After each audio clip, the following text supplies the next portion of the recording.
important to examine those areas.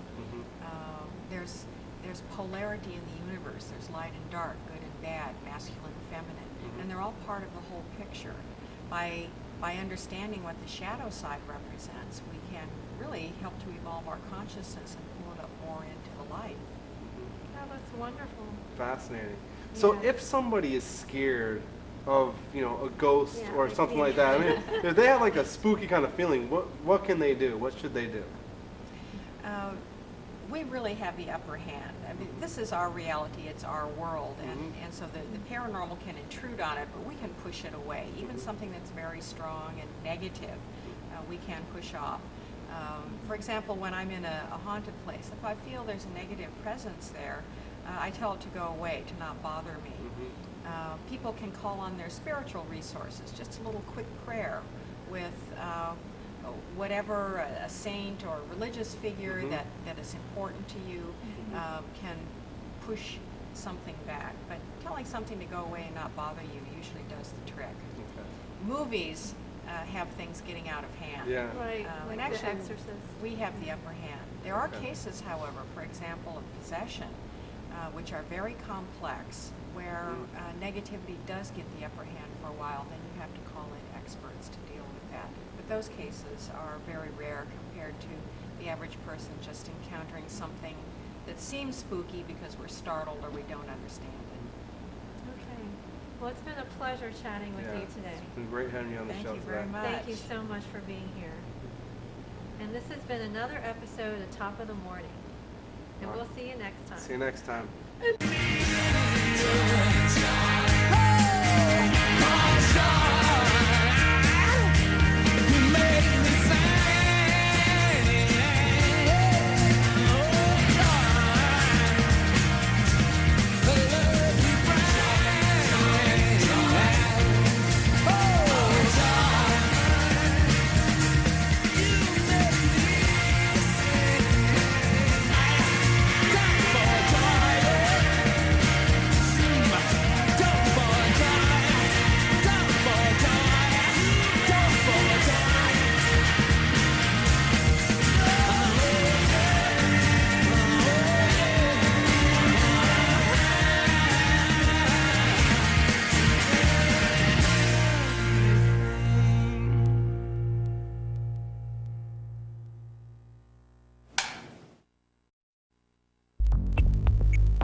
We got up before dawn just to bring you Top of the Morning from beautiful downtown Baltimore.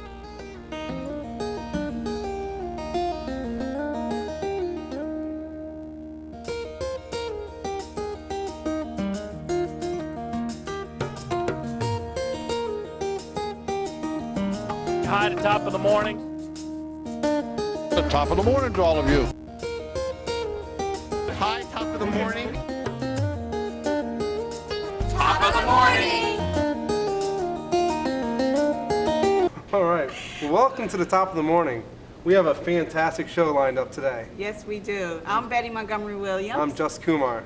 And we have a special guest. Ab- are you going to do it? I'll do the first names. Okay. Abdul Wahab. Elab. Elab. Yep. You cheated over there. I did. And he is the chairman of the Baltimore Luxor Alexandria Sister City Committee. Yeah, we're going to learn a lot of information Oh my here. goodness, we are. About the Sister City program. About the Sister City Yeah, program, about Egyptian cuisine. Oh. You have some great opportunities for traveling and hosting people from Egypt. So this is going to be I'm great. looking forward to this. Don't you touch the dial. Stay right there. Stay tuned.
to Top of the Morning at Top of the World Trade. I'm Betty Montgomery Williams. I'm Just Kumar.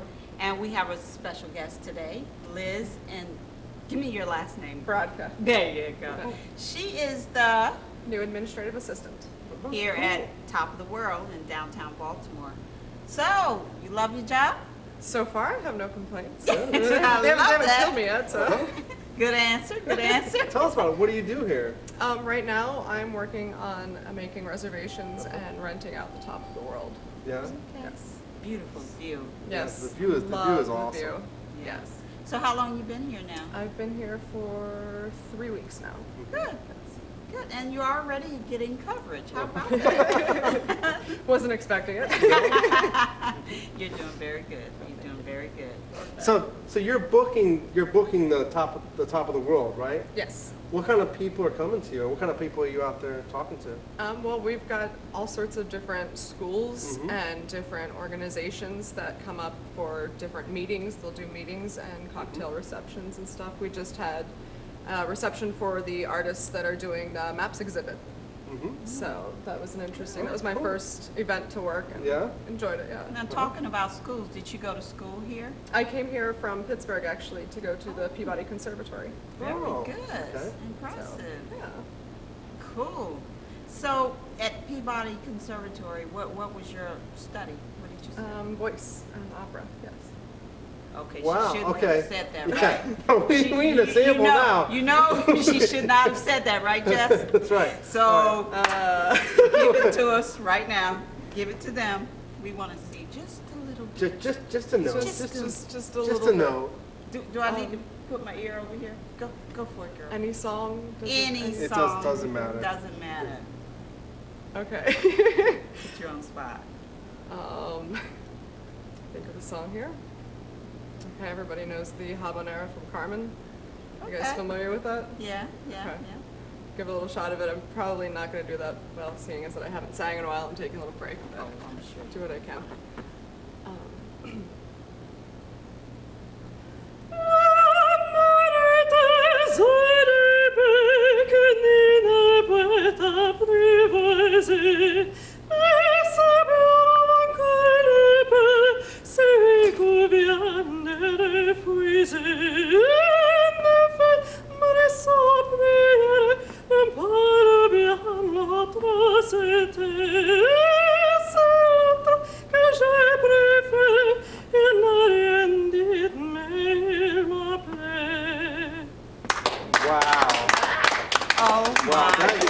That is impressive. Wow. Oh, she You says know? she's rusty, right? I would love to see if you Oh, my wasn't rusty. goodness. That is wonderful. That is Liz. incredible. Oh my goodness. Wow.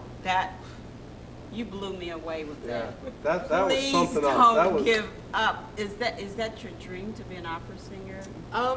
It's my second dream. Okay, all right. What's No, the first? I gave up on the first dream because I had too many problems with it. I actually used to be a dance teacher and I wanted to be a ballerina. Oh. But they told me I could never go professional because I was too tall. You know, I hear that a lot. The size, the height. To be a ballerina. I mean, the Wow. problem is when I go up on point, I'm 6'4", and the guys typically aren't even that tall, so I'd be towering over Okay. everybody. So without heels, how tall are you? 5'9". Okay. So you put the heels on, you in Yeah. the 6 feet. Yeah. So have you thought about maybe doing modern dance? Do you really I've done wanna some do- modern dance and I enjoy it, but I definitely am in love with ballet. Oh, That will always be my. no, we hate that you're giving up on your dream, though. Who There's more said out you there. have to go with the way One things dream. are? Why can't I Yeah. have more dreams? That's Why can't I right. go I after remember the that. other She dreams? went right from being a ballerina to singing, singing. and you know, Go. So not how just long have you been singing? Did you kind of like as a kid start singing? See, that's the thing is my parents always said that I had so much talent with singing, and I was like, no, I'm a normal person that sings in church. You know, I'm just like everybody else. It's nothing new or whatever. Right. And so my mom decided to put me into a nationwide competition, singing competition down in Nashville, Tennessee. Wow. When I was 13, 12 Wow. or 13. And I actually got really, really scared. It was the first time I was ever on a stage by myself in So front how of a did you full do? audience. came out 20th out of, I think it was 160 people. Wow. Impressive. That's good. That's very impressive. Yeah, and I did well, and that's when it kind of dawned on me, hey, maybe I do have some talent, maybe this is something I could go after. Wow. So singer, dancer, do you play instruments? I play piano. Wow. How did I not know that?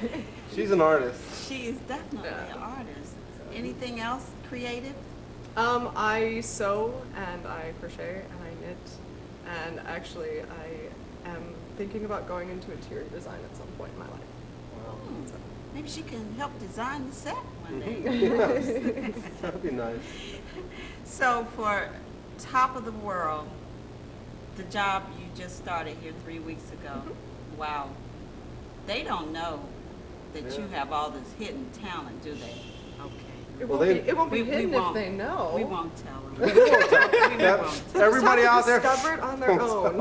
Okay. Wow. So if anyone wanted to hire you to have your services of that Yeah. beautiful voice, How can they get a hold of you? You can always reach me here at the Top of the World. wow. Have you ever did that though for anyone like I've done weddings and funerals and various religious events. you have? I used to actually sing with the National Cathedral down in D.C. Oh, Did wow. you? Yeah, I did that for a Okay. couple months. Mm-hmm. Okay, very good. Oh, You're that's very neat. talented. Yeah, Thank very you. talented. So Pittsburgh, huh? So how long you've been in Maryland? Just for the 3 weeks since you've been No, here? no, I've been here for almost 4 years now. 4 years, because you did go to Peabody. Right. Okay, very cool. Very cool. I am so delighted. I'm sitting here with an opera singer. Oh my God. Have any last thoughts that you want to go ahead and leave with everyone? I would just say, if you want to get to know Baltimore and see a great view and learn about the history of Baltimore, there's a lot of firsts that have happened here. Come up to the top and have a great time. And you know what? I just had a thought. I'm thinking that the Top of the World would probably have Liz as a special attraction to sing it. I don't know I about wouldn't that. be surprised. I wouldn't be They surprised. didn't realize how what they did have not here. know. You know? Wow, thank you so much. No, thank you. Yeah, thank you. Wow, thank you very much. You're welcome. Thank you. We're Thanks going a to lot. take a break. We'll be back. No problem. And I'm the chairman of the Baltimore, Luxor, Alexandria Sister City Committee. And what that is Baltimore has 11 sister cities around the world. That program started by President Eisenhower over 50 years ago, after World War II, to have public diplomacy between citizens, between different cities in the world. So Egyptian cuisine dates back 20,000 years. And the first form of sustenance back in those days was fishing. And this is the port of Alexandria. This is one of our sister cities. This is something that you'll see if you go on our trip in October. These are the daily fishing boats going out for their catch. And in the afternoon, you can come back and see them reeling in. I like this part of Alexandria because it still looks very old. Because if you get on the other side, you have the modern bibliotheca Alexandria, which is a very beautiful structure. I'm actually the chairperson for Baltimore Friends of the Alexandria Library. And so this is kind of this pose. You could never tell that the time has gone by. And then date cups. Dates are 5,000 years old. And these cups have been used for a very long time. They're significant in the Judeo-Christian and also the Muslim faiths. These, if you can see on here, the kind of two different trees are together. So you have the yellow brown dates up here, and then you have the red ones, and they're very nutritious. Now this is the port of Alexandria. Alexandria was founded in the 4th century by Alexander the Great, and he actually founded it from afar, so we never got to see the city. But Egypt was ruled by the Ptolemaic family, and the Ptolemies were all of Greek origin. And what we now know is that Greeks heavily assimilated into Egyptian culture. They did not want to distinguish themselves from Egypt at all. They wanted to be the same.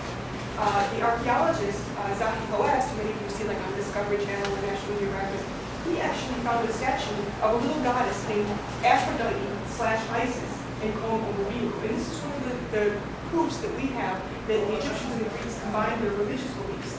And this is the Greco-Roman Museum in Alexandria, which has tons of more examples of that. But they also took on the same styles of dress, the same foods as well. This is the Citadel in Alexandria, and this is the Corniche, which is along the Mediterranean Sea. as a pasha in the 19th century. He's known as the person who modernized Egypt. He introduced the public school system. He introduced cotton, which is Egypt's still most important agricultural crop. That's him. And this is his namesake mosque. But if you go to our trip or you go to Cairo anytime, you can see it's the Muhammad Ali Mosque. It's next to the citadel that we saw earlier. And this is Hagia Sophia in Turkey. You can notice the similarities between Hagia Sophia, and which from the Ottoman Empire, and the Muhammad Ali Mosque. Very similar. Inside, there are a lot of similarities as well. And one of the things that Muhammad Ali did for Muslim as well was he loved foreign things. And if it was French, it was better. If it was Italian, it was better. If it was Indian, anything that was from far away was better than Egyptian. This is kind of the mentality that he had. So this still infiltrates Egypt today. And if you go, even I go, they know I'm a chef, they know I want to know about Egyptian culinary history, they want to take me to Chili's. They want to take me to TGI Fridays. They think that TGI Fridays and Chili's are just the best things of like that. So, Welcome back. Welcome back.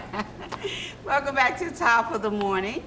We have, as promised, Al. Al, help me out with your last name. My name is Abdul Wahab El Abd. Elapsed. Yes. Okay. But we could call you You can call me Al. Okay. Al. For short. Okay, good. All right, makes it All right. easy. Yes. So talk to us about the Baltimore Luxor. As you know, the Baltimore city has 11 sister cities in the world, and 2 of them are in Egypt, Luxor and Alexandria. So we started Luxor 25 years ago. Actually, last November we were celebrating the 25th anniversary. And we had a big gala in the Walters Art Gallery, Art Museum. And we had a lot of visitors from Luxor here. And we have the national Egyptian folklore dance troupe Wow, I bet that performing was there. fun. We had Egyptian food, and it was a very nice celebration. Wow. Alexandria, we added Alexandria in 1995, which Okay. is almost about 12 years ago or 13 years ago. And the program involved, mainly the key word is exchange. A lot of I exchanges. was going to ask you just Yes. because I'm sorry, I never heard of the program. Right. I'm Yeah. not It's from this area. exchange, and well, actually, if I go back, the Sister City program. Okay, It's Yeah. an international program. It started by 50 years ago, over 50 years ago, by President Eisenhower. Okay. Oh, okay. After World War II, to have the friend relationship between people to people in different country, assuming that will lessen the friction. And then how did two That's exactly. cities hook up together to decide to be sister cities? Usually, it's you look at cities that are similar. But how Luxor started is over 25 years ago.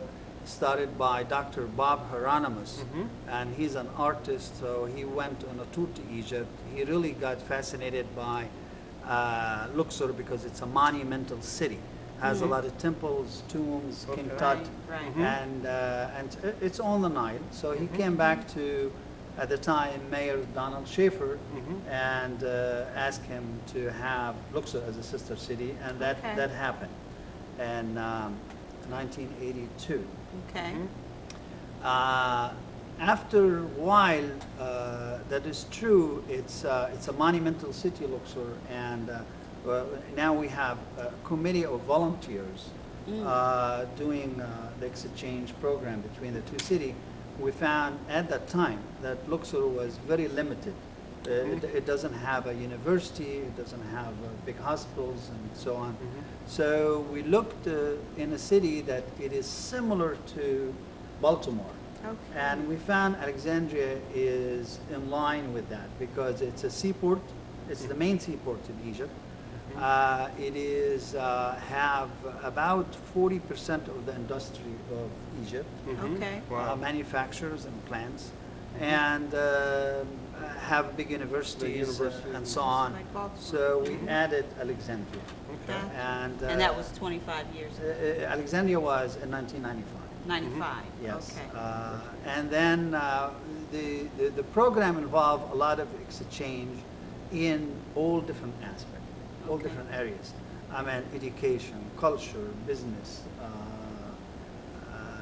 health, Wow. and so on. So explain that a little bit. I mean, you said exchange and education, Okay. all these things. How about education, for example? Well, education, for example, we have a student exchange. Mhm. So a student, high school student, comes from Egypt and stay here for like 3 weeks. See our American system, the culture, the schools, the programs, and have a sightseeing and really observe some of the culture here. Okay. And teachers, and at the same time, the same reverse, that the students from here go to Alexandria or Luxor and do that. One of our program we established was like chef exchange. So we send, now we're working with a high school that they have culinary art, Okay. and they send their students to, they select the best and they send them to Egypt, vice versa. And we have also developed, our committee has a lot of different subcommittee for all these different things. And one of the committee we developed is called Baltimore Friends of the Library of Alexandria. The Library of Alexandria, the ancient library, was the first university, and it destroyed, they rebuilt a fascinating complex, which is actually, it has 6 research centers, it has a planetarium, science center, museums, and research centers. And now what we do with the library is we send interns to work there, and we bring their staff to be trained. Actually, at the moment, we have 2 of their staff are in a training program, or a study visit, we call it. Right now, they are in the Pratt Library. Last week, we're in Eisenhower Library in Johns Hopkins. And next week, they're going to be in the Library of Congress. So how is this funded? Is it through the city? mayor's Well, office? here's what we do. You know, the city doesn't have fund for this. So we, as a volunteer committee, we try to do fundraising as possible. But we try to get a lot of in-kind. For example, the program that we developed with the Library of Alexandria to train their staff Right. is that the Library of Alexandria pay their airfare, okay? And then we take care of the accommodation here, and we communicate with the Library of Congress and other libraries, so they do the training free of charge. So that's how we go around the funding. One of the other things we developed, which is the annual Egypt trip. Yeah, And, we wanted to talk about that. That's Yeah, coming that up. one coming up in- October, That's right? coming up in October. So let's take a look. Okay, now.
Wow, that was neat. That was neat. Yeah. So is that the example of fundraising for you all? Actually, we do fundraising similar to this, but this was in a program that we have. It's called Introducing the Egyptian Culture to the American Community.